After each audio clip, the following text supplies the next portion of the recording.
تو میں یہ پوچھنا چاہوں گی آپ سے کہ ایک طرف جو ہے وہ افغان بارڈر پہ جو ہے ٹی ٹی پی اور طالبان کی طرف سے جو کچھ ہو رہا ہے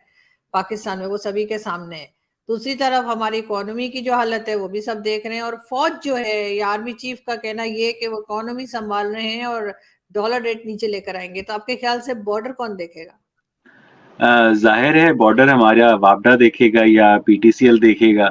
کیونکہ فوج کا اپنا جو کام ہے وہ شاید کرتے نہیں ہیں۔ 1948 کی جنگ جو ہے پاکستان آرمی نے ہاری ہے، 1965 کی جنگ پاکستان آرمی نے ہاری ہے، 1971 میں تو جیسے ہاری تھی ساری دنیا نے دیکھا، 1998 میں بھی ہاری ہے۔ اور یہ بات میں آپ کو اپنے مطالعے سے ہٹ کر ایک ذاتی جو ایکسپیرینس ہے، گورنمنٹ کالج یونیورسٹی کا جو بخاری آڈیٹوریم ہے اس میں ہمارے سابق سیکرٹری خارجہ تھے شمشاد خان صاحب، تو وہ شمشاد احمد صاحب شاید، تو وہ مجھے ملے ایک دفعہ، تو وہ کہنے لگے کہ نوجوانوں کو آج تک پتہ ہی نہیں ہے مطالعہ پاکستان کی وجہ سے کہ پاکستان آرمی جو ہے آج تک کسی بھی جنگ میں سکسیسفل نہیں ہوئی ہے۔ چلیں اس کے پیچھے ان کی جو بھی پیشہ ورانہ مجبوریاں یا جو بھی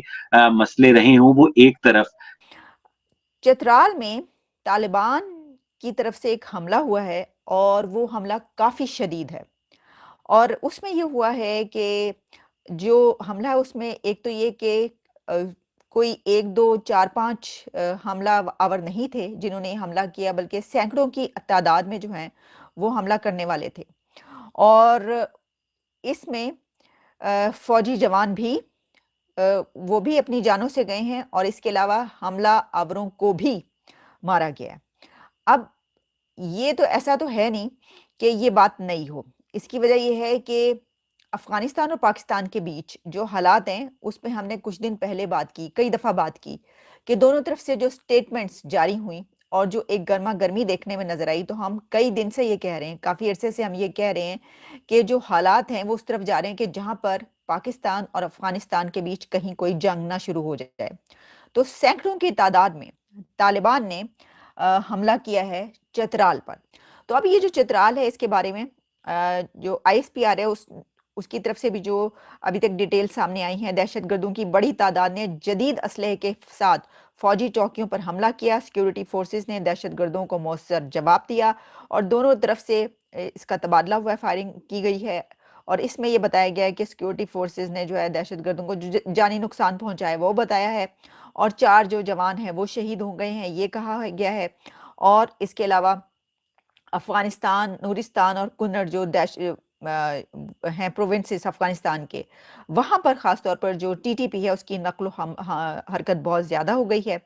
اور انہوں نے یہ کہا ہے، پاکستان کی طرف سے کہا گیا ہے کہ ہم امید کرتے ہیں کہ جو افغانی گورنمنٹ ہے وہ اپنی ذمہ داریاں پوری کرے گی اور پاکستان کے خلاف دہشت گردی کی کارروائیوں کے لیے اپنی سرزمین استعمال نہیں ہونے دے گی۔ اچھا، ہر حملے کے بعد ہم یہ کہتے ہیں کہ ہم امید کرتے ہیں کہ افغانستان کی گورنمنٹ ہم پر حملہ نہیں ہونے دے گی اور ہمیں جو ہے وہ وہاں سے دہشت گردوں کو یہاں پہ حملہ کرنے کے دلچسپ بات یہ کہ ہر حملے کے بعد ہماری یہ ہوتی ہے۔ اچھا، اب صرف یہی نہیں بلکہ تورخم بارڈر پر بھی جو ہے وہ افغانستان اور پاکستان کے بیچ شدید قسم کی لڑائی ہوئی ہے۔ وہاں پر کیا کہ چوکی کے معاملے پر، کہ جو تورخم بارڈر ہے وہاں پر ایک چوکی لگا رہے تھے جو افغانی یعنی جو بھی اتھارٹیز ہیں وہاں پر یا جو طالبان ہیں انہوں نے وہاں پر چوکی بنانے کی کوشش کی، اور پھر پاکستان کی سیکیورٹی فورسز کی طرف سے ان کو منع کیا گیا، کہا گیا کہ جناب یہ غلط ہے،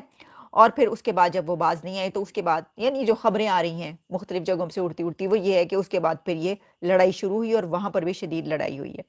اور سیکیورٹی فورسز پاکستان کی آرمی اور افغانستان کے طرف سے جو لوگ ایسا کر رہے تھے ان کے بیچ۔ تو یہ ہے صورتحال۔ اب یہ جو معاملہ ہے چوکیاں بنانے کا، اور وہ اچھا پہلے میں آپ کو یہ بھی بتا دوں کہ جو ٹریڈ ہے دونوں کے بیچ وہ تمام ختم کیا یعنی کہ رک گئی ہے، جو بارڈرز ہیں وہ سیل کر دیے گئے ہیں، اور جو ٹرک ایک دوسرے کے یعنی ڈیلی بیسس پہ